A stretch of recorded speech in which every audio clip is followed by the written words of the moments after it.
2000년 전에 사도 바울 복음의 현장에 늘 함께 하셨던 성령님의 조명하심이 오늘 이 성전 가득히 또 저희들 한 사람 한 사람과 함께 저들을 조명하여 주시옵소서. 예수님의 이름으로 기도드립니다. 무대 위의 배우에게는 따라다니는 것이 있어요. 뭘까요? 스포트라이트라고 그러죠. 조명이 스포트라이트가 주인을 다 비춰주는 말이에요. 가는 곳마다 쫙쫙쫙 따라다니면서. 우리 2000년 전에 사도 바울이 있는 현장은 그곳이 거리이든 극장이든 경기장이든 공연장이든 심지어는 가정집 또는 아무도 출입할 수 없는 깊은 감옥이라 할지라도, 그리고 오늘 본문의 배경처럼 헤롯 왕궁이라 일컬어지는 총독부 감옥이나 재판장의 자리라 할지라도, 누구도 출입할 수 없는 곳, 금한 곳이라 할지라도 하나님의 성령은 바울이 있는 곳이면 항상 스포트라이트처럼 비춰주시더라, 조명하시더라. 그래서 바울을 통해서 하나님의 나라 이야기들을 그려나가는 거예요.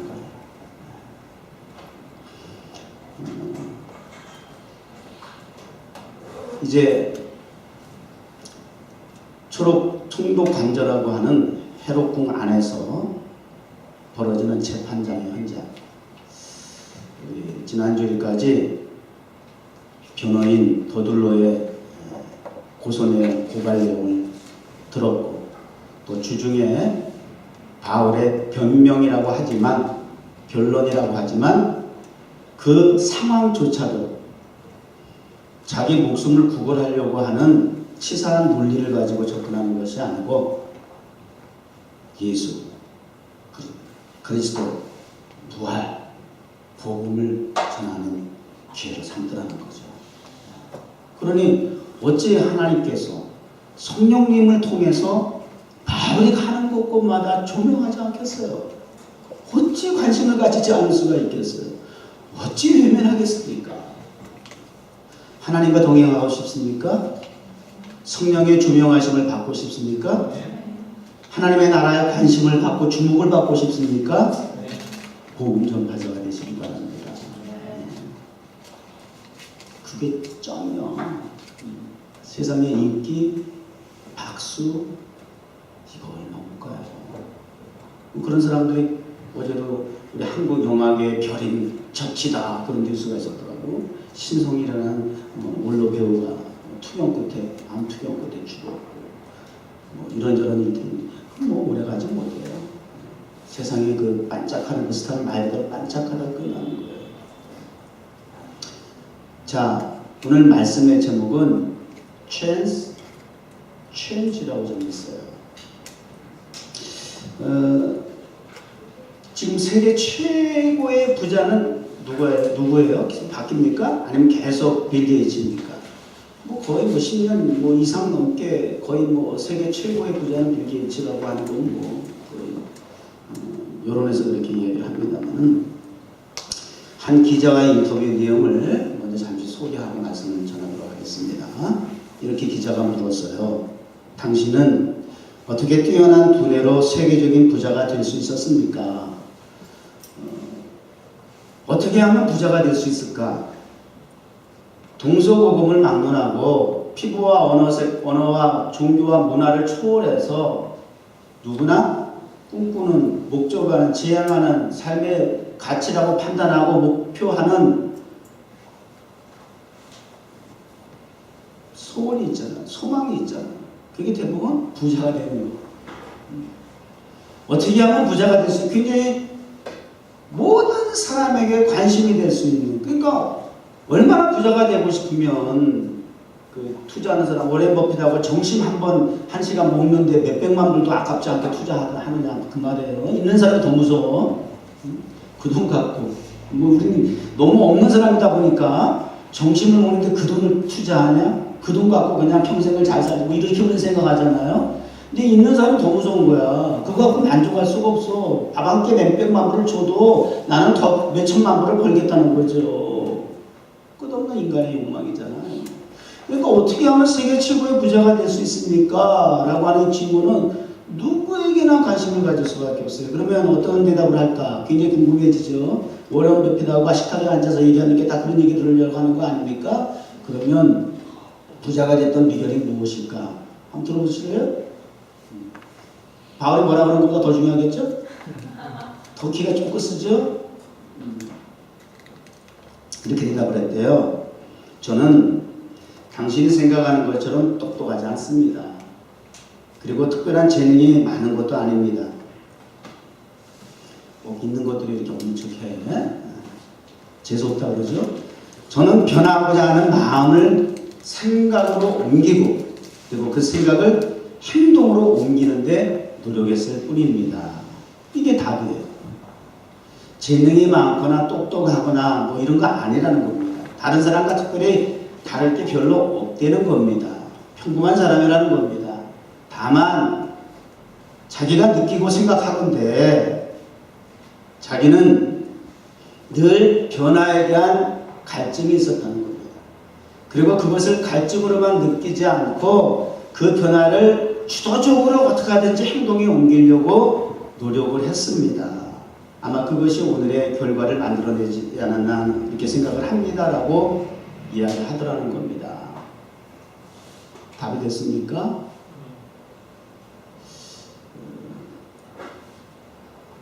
오늘 그래서 본문 말씀을 통해서 이 변화의 중요성 또 그 변화는 가능할까? 제가 그랬잖아요. 3살 번에 얻은간다. 그 변화되는 게 그렇게 쉽지 않다.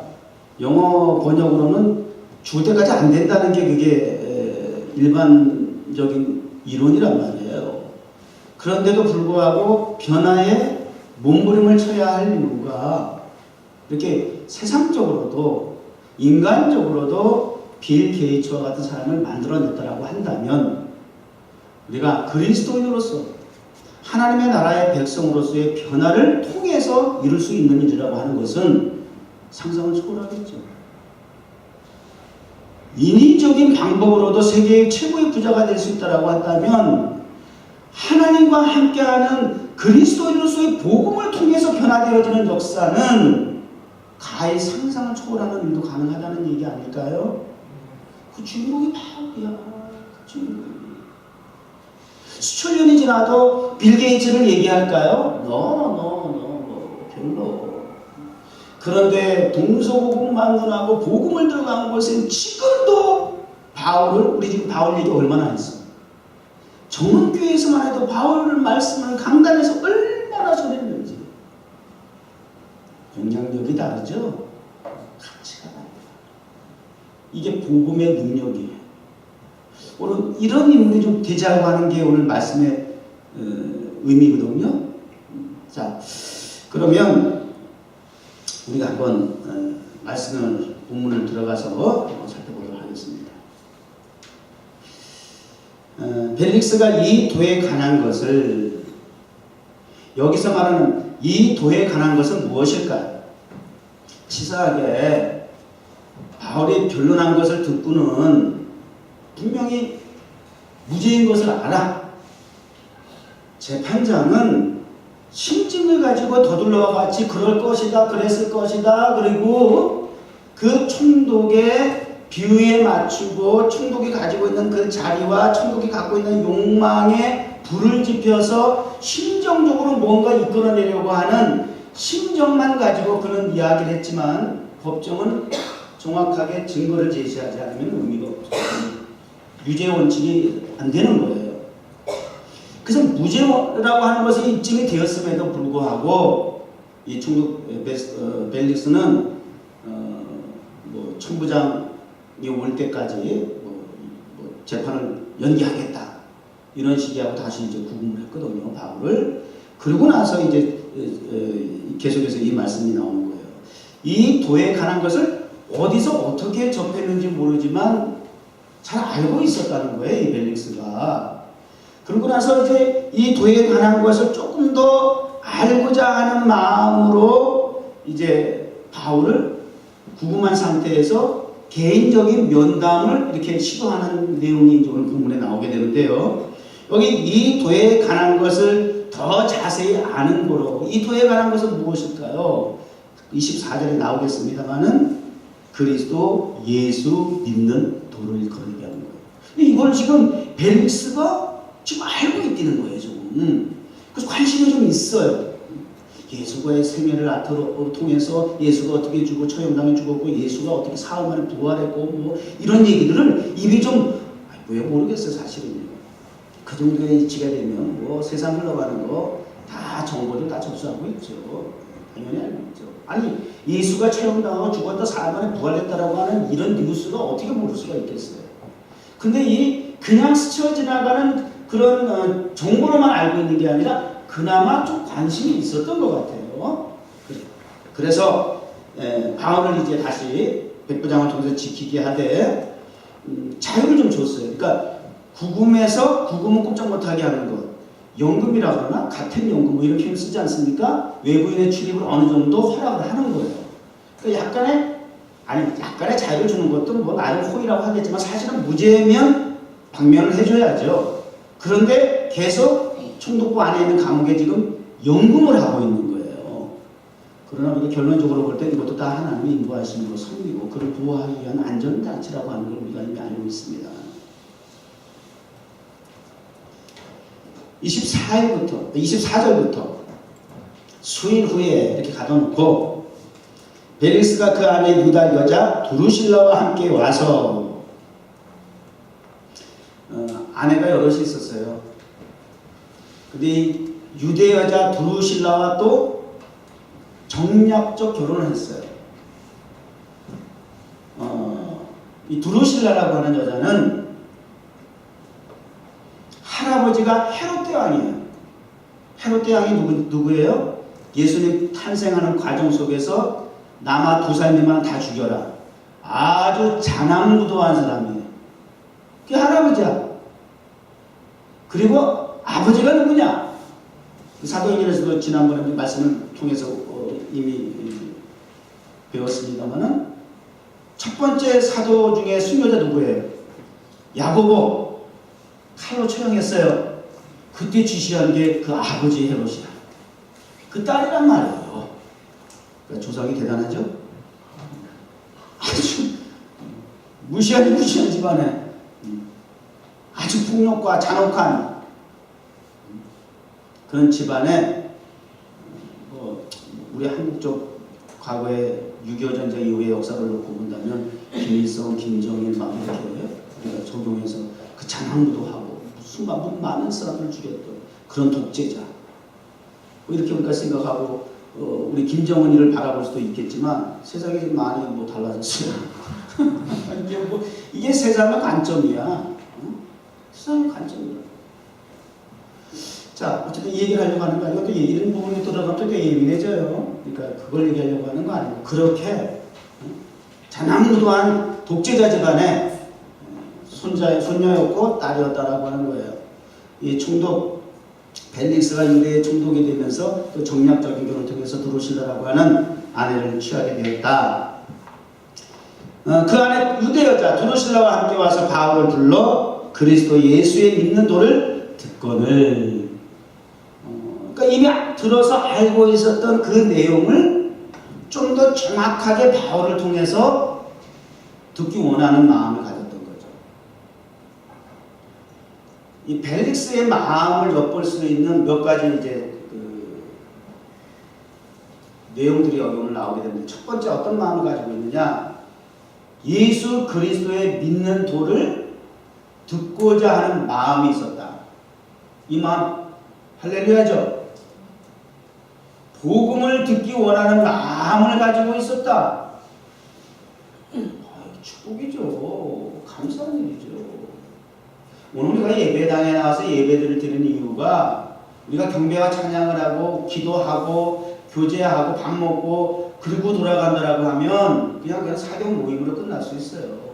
아무 데 가서나 우리 인간끼리 그냥 교제하면 돼요. 그런데 이 예배가 왜 중요하느냐, 다른 모임과 단체가 왜 다른가 라고 하면 하나님의 말씀이 있는 자. 기도를 하고 경배와 찬양을 하고 성가대 찬양을 하고 예물을 드리고 봉사를 하고 헌신을 하고 하는 모든 이 과정이 하나님의 말씀을 듣고자 하는 마음이 동기부여가 되고 배경이 돼야 되고 목적이 돼야 돼요. 하나님의 말씀이 제외된, 하나님의 말씀이 없는 신앙생활하는 거는 뭐 안 꺼면 말 같지도 않은 옛날 추억의 아재 얘기긴 하지만 아재 얘기긴 하지만 뭐 계기는 아니지만 뭐 논리적인 얘기지만 의미가 없잖아요. 오늘 여러분 말씀을 사모하시길 바랍니다. 봉사하는 거, 일하는 거 뭐 다 할렐루야 하지만 오늘 뭐 성관이 오랜만에 두 줄이야. 박수 한번 쳐주세요. 여기 두 여자 청년이 있고 가입을 해가지고 근데 굉장히 왜 그것이 복인가를 오늘 말씀에서 가르쳐 주려고 하는 거예요. 왜 그 자리에서 있는 게 복인지. 말씀을 예수를 믿는 도에 대한 말씀을 드리려고 하는 마음을 가진 건 출발이 참 좋습니다. 그런 마음가짐을 가졌다는 거예요. 자, 25절. 그래서 이제 바울이 할렐루야잖아.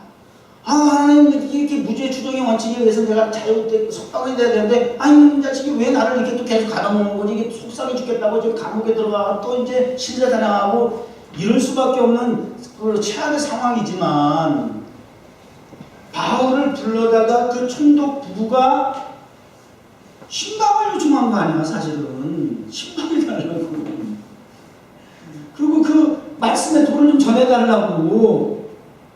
그러니 바울이 열악한 환경 속에서도 감옥 속에서도 그 경우만 하겠어요? 하나님 진짜 멋지시다. 야, 하나님을 부인할 수가 없구나. 정말 하나님께 감사, 찬송, 영광을 돌리지 아니할 수가 없구나. 하나님 정말 멋지신 하나님이시구나.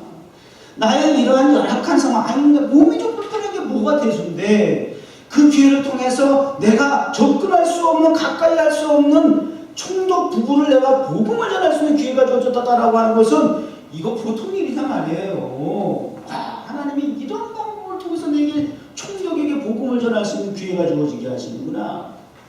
저도 몇 번 말씀드렸지만 군대에 있을 때 완전 쫄딱이 병이지만 지휘관이 말이지 큰 위기를 당하면 꼭 저를 불러다가 전도사님 올라와서 기도 좀 해주세요.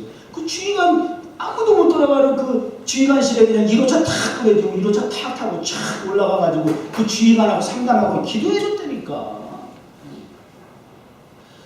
이렇게 하나님께서 적재적소에 적합한 하나님의 말씀을 전할 수 있는 대상을 정해놓고 그 앞에 복음을 전하기 위해서는 하나님께서는 어떠하든지 가능케 하시는구나.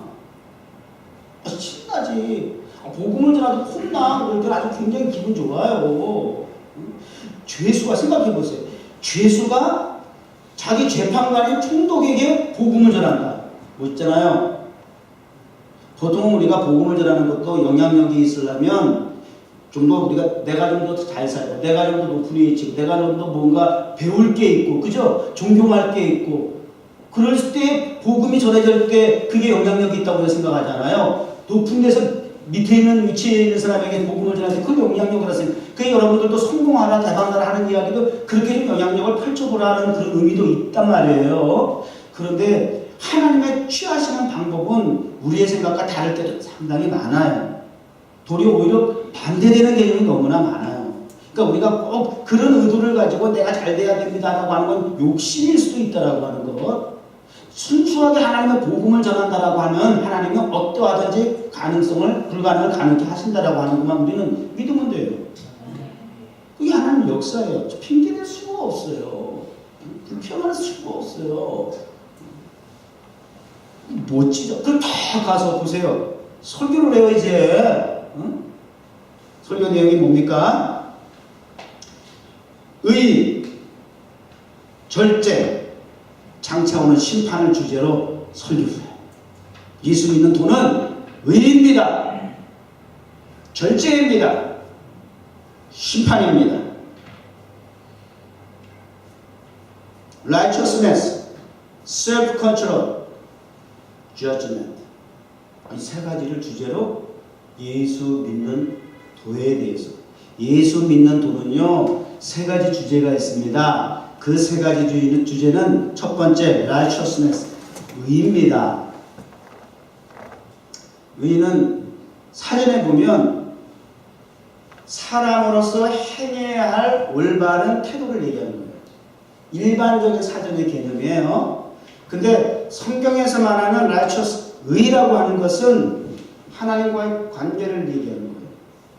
하나님과 관계, 즉 믿음으로 말미암아 의롭다가 된다고 하는 것이 성경의 진리예요. 성경의 구원의 진리를 가르쳐주는 것이 믿음으로 말미암아 의롭게 된다. 믿음으로 말미암아 하나님의 자녀가 되는 권세를 얻는다. 의라고 하는 것은 하나님의 관계가 올바로 맺어졌을 때 그걸 의라고 한다. 정직하게 살게, 조금 나보다 양심적으로 살고, 선한 좀 구제하고, 이게 의가 아니라는 거예요. 사회적인 개념과 다르다는 거예요. 하나님과의 관계가 올바로 맺어졌을 때 의다. 하나님과의 관계로 올바로 맺어지기 위해서는 믿음으로 말미암아만 가능합니다. 단순한 호기심으로 되는 것이 아닙니다. 지금 벨리스 충독, 당신이 지금 들은 정보가 나를 믿고 해서 호기심을 가지고 나를 불러서 말씀을 듣고자 하지만 그 호기심을 넘어 하나님과의 관계를 먼저 정립하십시오. 하나님과의 관계를 올바로 하는 것이 구원을 받는 길입니다. 이 도가 제시하는 구원의 진리입니다. 그러기 위해서 반드시 예수 그리스도를 믿으셔야 합니다. 믿음으로 말미암아 죄인된 내가 의인이 될 수 있는 유일한 방법이기 때문입니다. 그러면 하나님의 자녀가 됩니다. 하나님의 관계가, 단절됐던 관계가 회복이 되는 겁니다. 그러기 위해서는 의인이 되어야 합니다. 벨릭스는 죄인이죠. 누구보다 죄인, 이렇게 얘기하기는 좀 같은 인간끼리 할 수 있는 표현은 아니지만 정말 누구보다도 죄를 많이 진 사람, 권력을 위해서, 자기 자리를 위해서 수많은 사람을 죽이고 억울한 누명을 쓴 사람, 누명을 뒤집어 씌워서라도 처형을 하기도 하고, 부를 축적하기 위해서는 뇌물도 받기도 하고, 자기가 성공하고 득세하기 위해서는 수단과 방법을 가리지 않고, 필요하다면 저 여자 데려다가 아내도 삼고 결혼도 정략적으로 하고, 이렇게 인간이 할 수 있는 최악의 상황들을 다 존재해 놓고 살아가는 사람이에요. 그것을 전혀 두려워하지 아니하고 선택하며 살아왔던 사람이에요. 그런 사람에게 예수를 믿는 도는 의인이어야 합니다. 죄를 청산하여야 합니다. 믿음으로 말미암아 구원받은 당신의 죄악이 아무리 주홍같고 진홍같이 붉을지라도, 씻어질 수 없는 죄악인 것 같을지라도, 그래도 예수를 믿음으로 만나 구원이 이루어지고 하나님과의 관계가 올바로 맺어질 수 있는 의인이 될 수 있습니다. 정확하게 벨릭스에게 적합한 말씀이죠. 복음을 전할 때 상대가 어떤 사람인가, 이게 다 연구가 되고 분석이 필요한 이유예요. 자, 이렇게 의에 대해서 지금 말씀을 합니다. 자, 그 다음에 두 번째는 절제. 여기 절제라고 하는 이야기는 뭐예요? 셀프 컨트롤이라고 했어요. 우리가 보통 얘기할 때는 그냥 인내, 단순히 참는다 라고 얘기할 수 있습니다만은, 이 용어에 보게 되면 put aside라고 되어 있어요. put aside. 단절하다, 끊어버리다, 잘라버리다, 이런 의미예요. 그러니까 단순히 안 하는 것, 하고 싶은데 하고 싶은 거 하고 참는 걸로 끝나는 게 아니라 완전히 절단을 해서 다시는 근접도 하지 아니하고 보지도 아니하고 만지지도 아니하고 완전히 끊어버리는 걸 얘기하는 거예요. 완전히 돌아서는 걸 얘기하는 거예요. 그게 셀프 컨트롤이라는 거예요. 절제라는 거예요. 근데 이렇게 살아야 한다. 이게 믿는 도리입니다. 벨릭스. 누구보다도 끊어야 할 것이 많아야 하는 사람이냐. 어떡하라고. 갈수록 벨릭스에게는 적용하기, 순응하기, 믿을 수 있는 말씀의 범위를 점점 더 벗어나고 있는 것과 같은 말씀이잖아요. 근데 진리는 검을 가지고 칼로 베듯이 정확하게 아픈 부위 그 암덩어리를 정확하게 칼을 대서 샥 조르내버리지 않으면 나는 이걸 배를 이렇게 가르니까 이게 굉장히 오래 가요. 통증이 옆구리 구멍 뚫어가지고 이렇게 로봇 팔 들어가서 이렇게 하면 쉽다고 그랬는데 그렇게 할까봐 굉장히 후회가 되는 생각이 들어요. 이게 너무 오래 가요. 배를 가는데 그래도 정확하게 그 의사만 맞다나 그 암덩어리를 자기가 눈으로 확인하고 칼로 정확하게 최대한 최소화해서 잘라냈다라고 하는 이야기를 들었기 때문에 굉장히 위로는 돼요.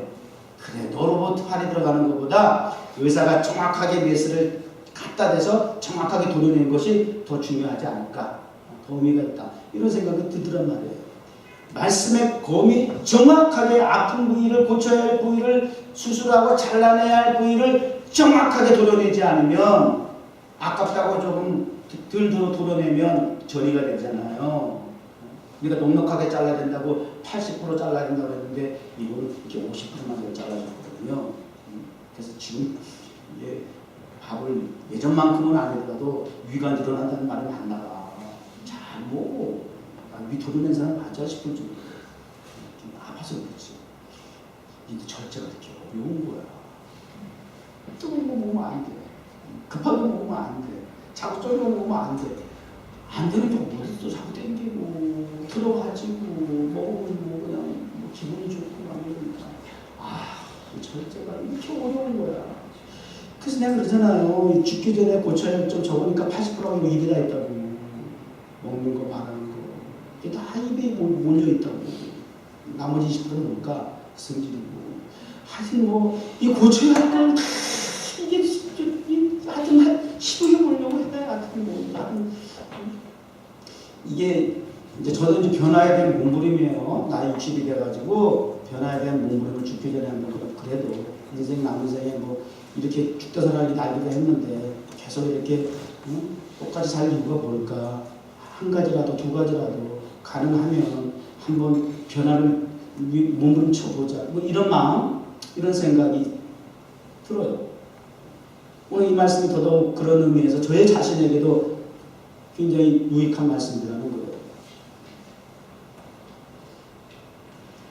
뭐 지금 절제하라 그러면은 이 사람이 뭘 어떻게 절제하느냐고요. 그러니까 이게 여러분 이제 좀 더 봅시다. 세 번째. 자, 세 번째는 뭐죠? 심판. 지금 너무 웃기는 게요. 바울이 지금 어느 자리에 있어요? 지금 재판의 자리에 있잖아요. 그리고 총독이 재판관이야. 총독 말 한마디에 달렸어. 자유인이 범인이 되느냐 자유인이 되느냐. 총독이 재판관이야. 그 사람 앞에서 지금 설교를 하는데 의에 대해서 얘기하고 절제에 대해서 얘기하고 세 번째 주제가 뭐냐면 심판이야. 재판이잖아. 재판. 바울이 머리가 비상해. 아주 적절하게 그 수많은 설교 내용, 다양한 말씀의 내용, 주제가 있는데 아주 적절. 이게 그래서 보통 이게 실력이 돼서 토크가 되는 거예요. 말씀 같은 말씀이라도 주어진 여건과 환경과 대상에 따라서 그 말씀을 어떻게 접촉을 적용을 하느냐. 이게 굉장히 실력인 것 같아요. 자, 지금 재판관 자리에 있는 총독에게 이 재판에 대한 이야기를 하는 거예요. 심판에 대한 얘기를 하는 거예요.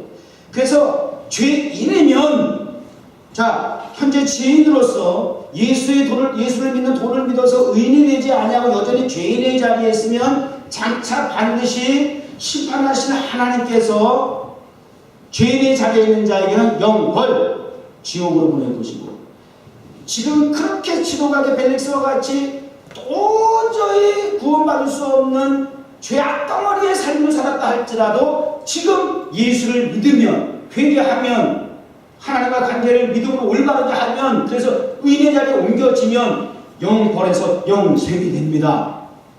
이게 하나님의 재판관이신 하나님께서 행사하는 것입니다.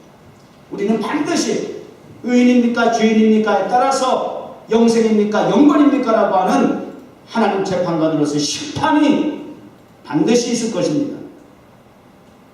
세상에서 내가 지금 유죄 무죄 판결을 받아서 감옥에 들어가느냐 마느냐는 이건 게임도 아니고 이거는 비교도 할 수 없습니다.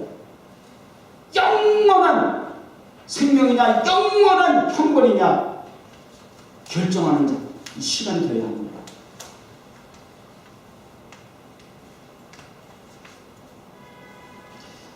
그랬더니 반응이 어때요? 이 말씀을 들은 벨릭스가 두려워하여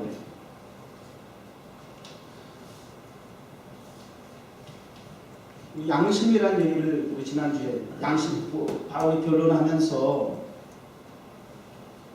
당신이 복음을 전했던 동기부여는 또 복음을 전했던 자기 의지와 배경은 하나님과 사람 앞에 부끄럼 없는 양심을 가지고 복음을 전했다.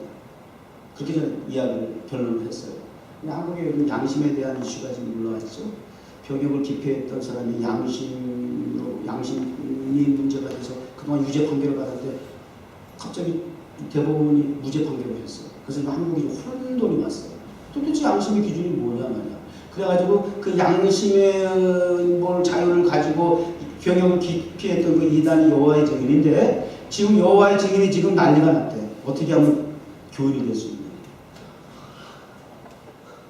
그 선고가 나자마자 젊은 애들이 지금 거기 다 몰렸대. 여호와의 증인 그 온라인에 들어가가지고 어떻게 하면 내가 교인이 될 수 있냐. 증명을 어떻게 받을 수 있냐. 발급받을 수 있냐. 한국이 이상해졌어요 지금. 그래서 법이라는 게 그래요. 그러면 그동안 수십 년 동안에 정해져 왔던 법은 다 무력화된 거야. 법이 엉터리야. 다. 그동안에 재판관 깡깡깡 부득이 다 엉터리야. 한 방에 끝나버렸어요.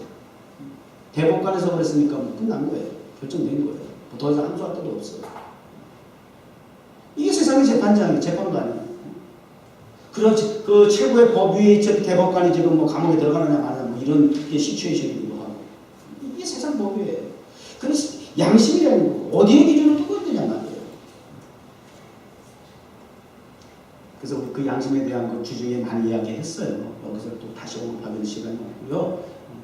하나님이 우리 인간에게 주신 고유한 신앙 양심, 믿음의 양심, 착한 양심, 의로운 양심, 하나님의 자녀로서의 양심, 하나님과의 관계 속에서 항상 이루어지는 부분이에요. 이건 세상과 다르단 말입니다.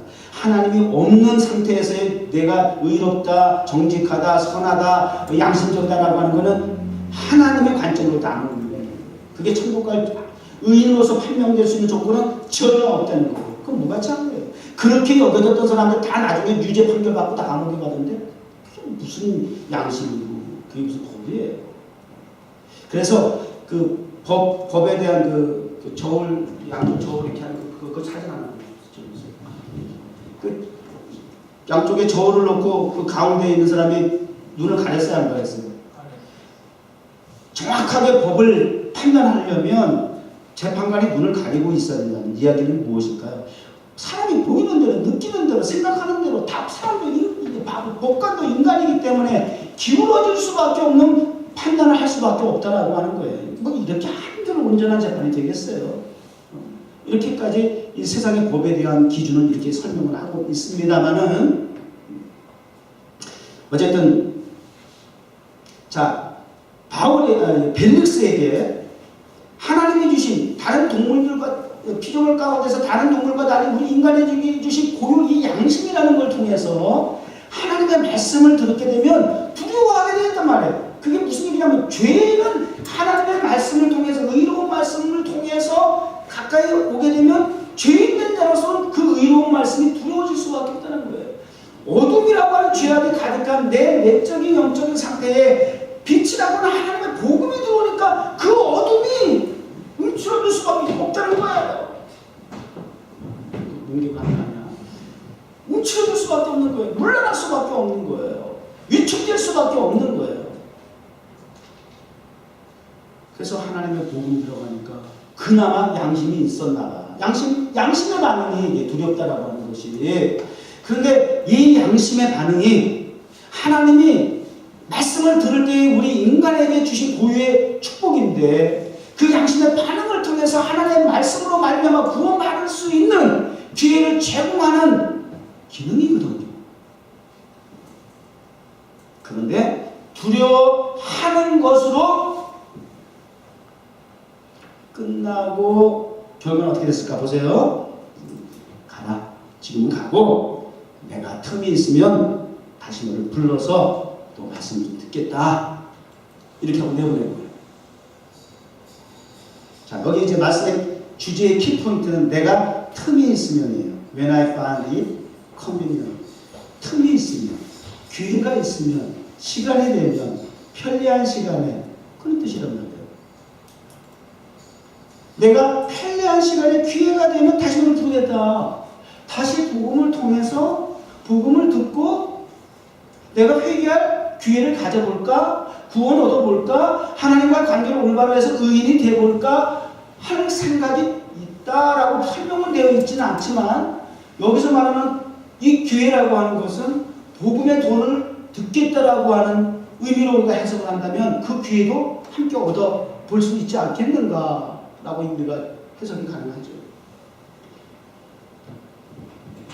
자, 그런데 그 마음이 유지됐을까요? 자, 보세요. 26절.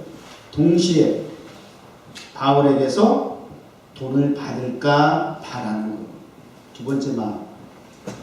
처음에는 돈을 듣고자 하는 마음이 있었어요. 항상 첫 번째 마음은 그래서 성령님이 주신 마음이에요. 은혜 받으려고 하고 뭔가 내가 변화를 이루어보려고 하고 정말 새로운 삶을 살아보려고 하고 기도를 열심히 해보려고 하고 예배 생활에 집중하려고 하고 신앙생활에 조금 더 몸부림쳐 성령님이 주신 마음이 있다가 또 두 번째 마음 어떤 마음이 들어오냐면 이 틈이 생기면요 내가 복음을 다시 듣고 구원받을 만한 기회가 되어지는 것도 있을 수 있지만 오히려 그 시간에 그 기회가 그 틈이 마귀가 틈타는 시간이 되더라는 거예요. 그래서 마귀가 틈탈 기회를 주지 말라고 성경은 또 경고를 하죠. 쓱 어떤 마음이 또 스며들었느냐면 바울에게서 돈을 받을까. 어브라이브라고 해요. 어브라이브라고 그러죠. 뇌물이라는 뜻이에요. 뇌물을 받을까. 재판의 영향력을 좀 행사하기 위해서 바울 하도 그런 걸 많이 삶이 그래. 삶이 그저 뒷돈 챙기고 왔다 갔다 하고 거래하고 이게 그렇게 해서 자기를 출세했거든. 그렇게 뒷돈 거래해서 자기가 충동 자리에 오는 거예요. 노예에서 충동까지 올라온 게 장난이에요.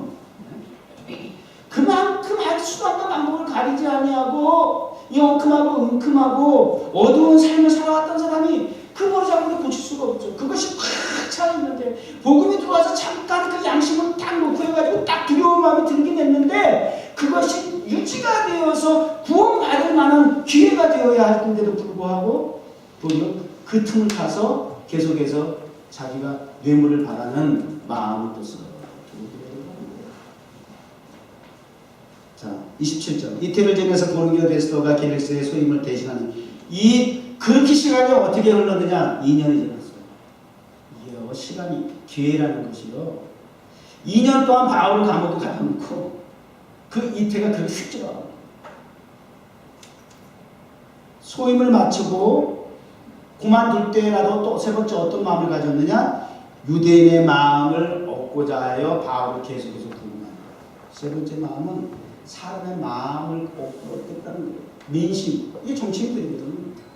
이게 유명인들, 인기인들의 그 마음이에요. 사람 마음을 얻는 거예요. 얼마든지 사람의 마음을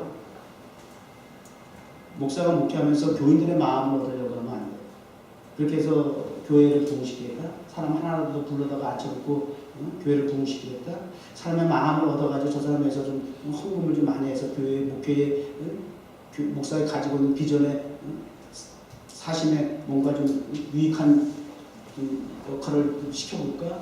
사람의 마음을 가지고 얻으려고 하는 이런 이거 굉장히 위험한 거예요. 하나님의 마음을 얻읍시다. 하나님의 마음을 얻으려고 해야 하나님께서 사람의 마음을 얻게 하는 것도 하나님이 하셔야지. 사람의 마음을 얻으려다가 그 사람한테 귀시하게 맞고 뒤통수 맞고 비수 찔리고 그런 일도 있어요. 하나님 마음을 얻으려고 해야 됩니다. 그러니까 베네스 출발은 좋았어요. 복음의 도를 들으려고 하는 마음으로 출발을 했는데 뇌물을 얻고자 하는 마음, 사람의 마음을 얻고자 하는 마음 계속 본래의 모습으로 다시 돌아오는 그게 얼마나 어떤 시간? 얼마나 많은 시간? 2년이라고 하는 시간이 지나가고 있어요. 딱 지나가고 있는 거예요. 그 도표 중에 change for change. change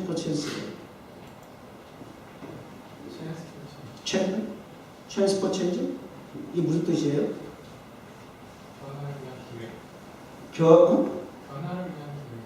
변화를 위한 기회. 그 다음 것도 이건 뭐라고 되어 있어요? Take a chance, make a change. 변화를 위한 기회. 자, 그러면 변화가 우선일까요? 기회가 우선일까요? 난 기회가 있으면 변화될 거야 라고 하는 방법이고, 변화를 막 추구하다 보니까 기회가 되었어요. 어떤 걸까요?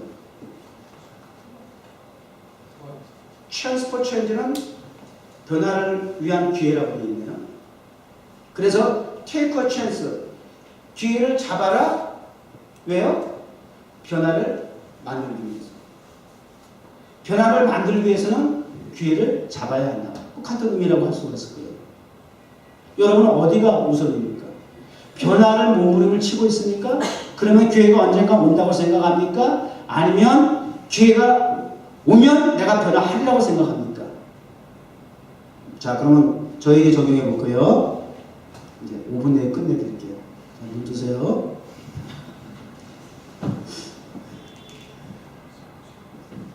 제가 작년에 안 걸렸어요. 그러면 미안해, 별 좋지도 않은 얘기 자꾸 해서. 남 얘기는 뭐 자꾸 할 거 뭐 있어요. 제 얘기를 하는 게 낫지 차라리. 그럼 저에게는 생각이 많을 거 아니에요. 아니, 솔직히 목회자 앞으로도 할 일이 많은데, 하나님 나 할 일 많은데요. 할 일 많은 건 내 생각이야. 하나님 나 아니더라도 하나님이 일 시킬 사람 많아. 그건 내 착각이야. 나 아니면 교회 안 돼? 한번 해봐. 하나님 절대 웃기지 마라 그러지.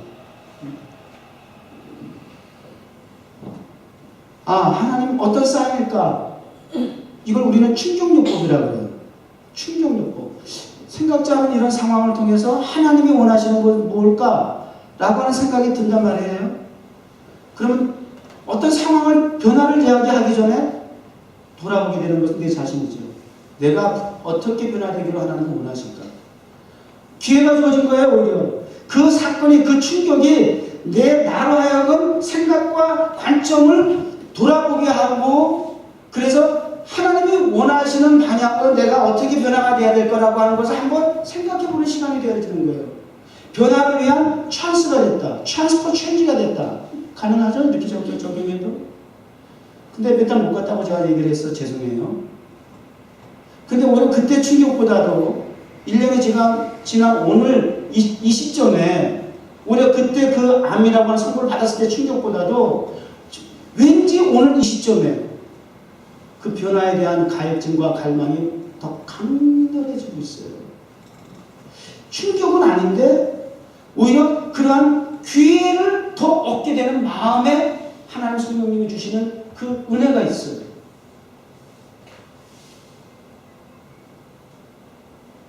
몸부림을 치고 갈구하고 리스트를 작성하면서 하나님 앞에 기도하고 그리고 그 습관을 고쳐보려고 하는 그런 모습 속에서 어떻게든지 하나님께서 좀 인정해 주실 수 있는 그렇게 해서 좀 하나님 우리 기도하는 거, 우리 교회가, 목회가, 나로 말미암아 가정이, 나로 말미암아 교회 성도들이 내가 잘 살고 못 살고 내가 건강하고 병들고 그리고 차원이 아니라 하나님 나로 인해 소유한 내가 요나가는 아닌가요?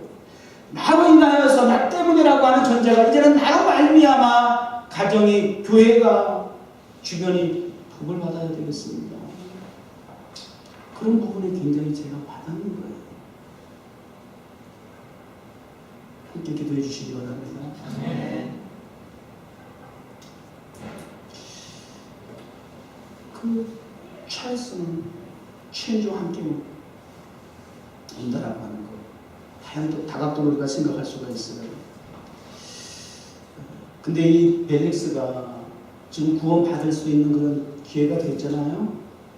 관심이 있고 호감도 있고 또 누구보다도 그 대위대한 설교가 사도 바울을 1대1로 두고 말씀을 들을 수 있는 기회도 가질 수 있고 가졌고 누구보다도 기회가 좋아요.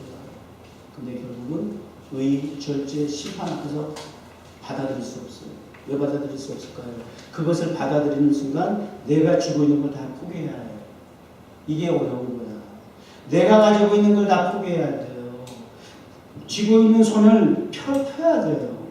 기회라고 하는 것은 빈손일 때 잡을 수가 있어요. 테이크 찬스라고 하는 것은 메이크 체인지를 하기 위해서는 손을 비워둬야 돼요. 그래야 그 테이크 찬스를 잡을 수가 있어요.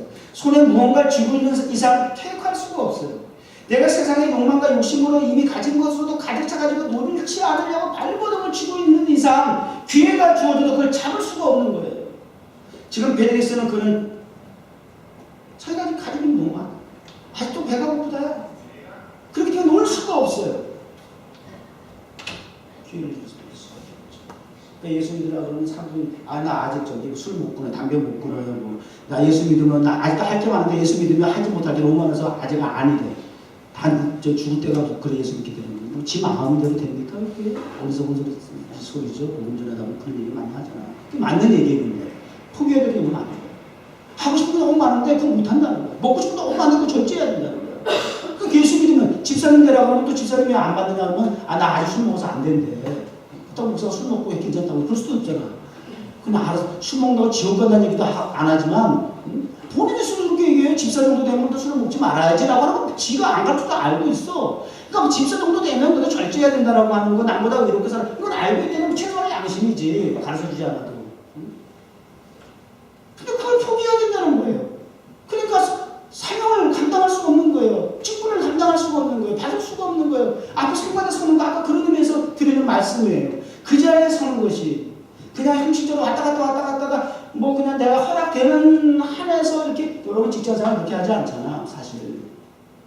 여러분 필요에 의해서 직장생활 자기 그 포지션 그렇게 감당합니까? 교회에서 공사하듯이 나의 필요에 의해서 들락날락 하는 거 아니잖아요. 여러분 직장도 그렇게 잡으면 잘리잖아 사실은. 근데 교회라고 하는 직분이 그런 면에서 보면 이게 뭐 제재하는 법이 없잖아. 그러니까 결국은 신앙 양심에 맡기는 거야. 그렇잖아요. 목사가 그 과정에 쫓아다니면서 당신 벌 받아 이렇게 컵박할 수도 없잖아요. 본인 신앙 양심에 맡기는 수밖에. 그러니까 정말 충성스럽게 직분과 사명을 감당하기 위해서는 포기해야 될 게 너무 많은 거야. 그러니까 이게 부담스러운 거지. 찬스는 주어졌는데 그 찬스를 알면서 잡을 수가 없는 거야. 내가 내 손에 이미 쥔 게 너무 많기 때문에 그걸 펼칠 수가 없는 거야. 내려놓을 수가 없는 거야. 찬스라는 게 그런 거예요. 변화되는 게 그렇게 어려운 거예요. 말씀하고 마치겠어요. 레위기 19장 2절 변화의 중요성과 변화해야 할 이유와 변화의 모델과 변화의 방법을 말씀 전하고 이제 마치겠어요. 레위기 19장 2절 너네 이스라엘 자손의 온 회중에게 구하여 이르라 너희는 거룩하나 너희 하나님이 거룩함입니다. 어떻게 변화해야 되느냐? 거룩하게 변화해야 됩니다. 아까도 관계 얘기했죠. 하나님과의 관계를 맺기 위해서 거룩해야 됩니다. 왜 거룩해 하느냐? 내가 거룩하니까. 하나님 아버지가 거룩하니까 아들이 너도 거룩해야 돼. 이게 아버지 닮은 아들이 자격이죠. 변화의 중요성입니다. 변화해야 할 이유입니다. 변화의 모델 하나님입니다. 마태복음 5장 48절 그러므로 하늘에 계신 너희 아버지 온전하신가 너희도 온전하라. 말이 돼? 그래도 온전하라고 말씀하실 때는 온전하게 하시는 건 하나님이시라는 거예요. 잠언서 20장 9절 내가 내 마음을 정하게 하였다 내 죄를 깨끗하게 하였다 할 자가 누구나 있다 없다 그 말이에요? 있다는 거예요 없다는 거예요? 없다는 거죠. 누가 나 스스로 나 깨끗해 나 정결해 나 온전해 나 완전해 누가 그럴 수 있느냐 그 말이에요. 없다. 그래서 로마 3장 23절에는 모든 사람이 죄를 범하였으면 당연히 없잖아. 하나님의 영광에 이르지 못하더니 그리스도 예수 안에 있는 구속으로 말미암아 아하 답이 하나 있네. 스스로는 할 수가 없어. 인간의 의지와 뭐 감정 노력을 다 해보지만 안 되더라는 거예요. 방법이 있더라는 거예요. 그리스도 예수 안에 있는 구속으로 말미암아 가능하다는 거예요. 내 힘과 결심이 약하여 늘 넘어지기 쉬우니 그 다음에 뭐예요? 주님의 형상 빚으사 날 받으시옵소서. 주님이 도와주셔야 됩니다. 주님이 함께해 주셔야 되는 거죠. 로마서 8장 26절 이와 같이 성령도 우리의 연약함을 도우시나니 우리는 마땅히 기도할 바를 알지 못하나 성령이 말할 수 없는 단식으로 우리를 친히 간구하시느니라. 성령님이 도와주셔야 돼요. 마음을 살피시는 이가 성령의 생각을 하시나니 이는 성령이 하나님의 뜻대로 성도를 위하여 간구하십니다. 주님의 뜻을 이루시옵소서. 고요한 중에 기다리겠습니다. 제발 지를 것 같은 신이 얼마나 만지는 대로 그냥 쭈무르는 대로 얼마나 엉망진창이 돼요. 사사히 때가 묻어가지고 엉망진창이 되고 이 물질로 만지고 사람으로 만지고 사건 사고로 만지고 해가지고 하나님 창조하신 본래의 모습 형상에서 벗어나서 찌그러진 쓰레기통과 같이 변화되어 있는 이 진흙과 같은 날 빚으시고 다시 만져주셔서 리사이클링 시켜주셔서 재생산시켜주셔서 주님의 형상 만드시옵소서. 권능의 손을 내게 펴사 새롭게 하여 주옵소서.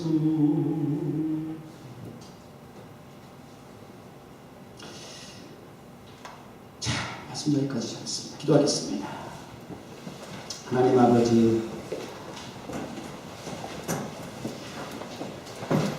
벨릭스처럼 변화할 수 있는, 구원받을 수 있는 인생 최고의 최상의 기회가 주어졌음에도 여전히 살아온 인간의 탐욕과 더러운 가면을 벗어버리지 못하고 또다시 이 년이라고 하는 세월을 허송세월하고 그 기회를 스스로 차버렸습니다. 가깝게는 우리 스스로에게도 예수 그리스도로 말미암아 변화된 사람이라고 하지만 아직도 주님은 미흡하다. 좀 더 변해야 되겠다. 내가 너를 택한 이방인의 그릇으로서 쓰기 위해서는 이 정도는 변해야 되겠다. 라고 하는 하나님의 기준에 우리 바울사도는 변화되고 그렇게 쓰임 받았던 것처럼 우리 각자 한 사람 한 사람도 하나님이 원하시는 목적과는 하나님이 인정할 만한 범위 안에서 변화를 추구하며 변화되어서 재생산, 재창조되어 주님의 형상을 온전히 회복해서 쓰임받는 거룩한 백성 되게 하여 주옵소서. 예수님의 이름으로 기도드립니다.